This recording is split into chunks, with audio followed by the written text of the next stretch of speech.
D'abord, il faut préciser que les relations entre la Mauritanie et le Sénégal sont des relations extrêmement importantes pour les deux pays. C'est des relations séculaires. Ces deux pays sont liés par l'histoire, par la géographie, par l'économie, par le social, partout. Donc, c'est des pays qu'on peut qualifier de frères siamois inséparables. Donc, la visite de Sonko revêt plusieurs aspects. Tout le monde se rappelle que lors de la campagne électorale, et même avant, dans un discours populiste, Sonko disait que le Sénégal doit voler de ses propres ailes. La Mauritanie ne doit pas lui dicter sa conduite, qu'il faut régénérer les vallées fossiles et qu'il faut revoir les accords avec BP pour le gaz. Que le Sénégal est lésé dans cette affaire-là. Il va falloir revoir ces accords.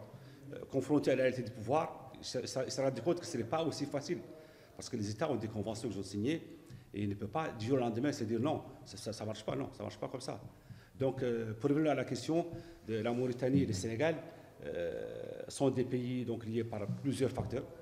Il est symptomatique que la présence des États étrangers, le président sénégalais Diomaye Faye, a été consacrée à la Mauritanie, alors que les présidents Ouad et Macky Sall avaient consacré leur visite à la France. Donc là, Diomaye dit dès le départ que pour lui, la Mauritanie est le partenaire le plus important dans la région.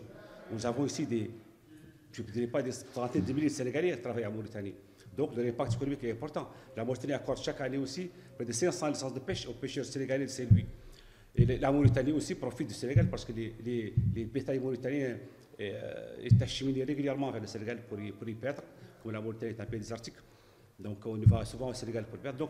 Donc les relations sont imbriquées. C'est vraiment un truc qu'on peut qualifier d'inséparable. Donc, la visite de Sonko, comme je disais, était importante, mais surtout pour l'aspect lié à l'exploitation du gaz.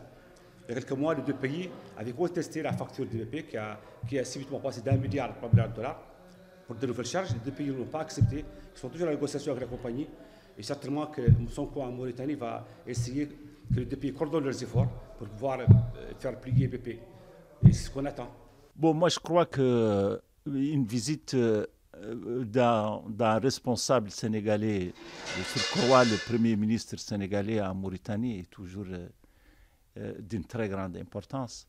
Et moi, je crois que, heureusement, le fait que le président sénégalais a consacré sa première visite à la Mauritanie est déjà un point encourageant dans la mesure où les deux pays sont des pays qui sont très liés entre eux et il y a beaucoup d'intérêts de part et d'autre. Moi, personnellement, quand je passe la frontière du Sénégal, je ne sens pas que j'ai passé dans un autre pays. Si je suis au Sénégal, c'est comme si je suis en Mauritanie. Je crois que c'est le cas des Sénégalais ici et des Mauritaniens qui vont au Sénégal. Et donc, je crois que le fait que le Premier ministre arrive ici en Mauritanie, lui qui, pendant le passé, avait toujours développé des discours qui n'étaient pas très positifs à l'égard de la Mauritanie, le fait qu'il arrive en Mauritanie est déjà un point très important. Moi, je crois que c'est le gaz, il y a la pêche, le gaz et il y a la sécurité. Dans la mesure où aujourd'hui, on a quand même l'insécurité qui nous entoure de toutes parts.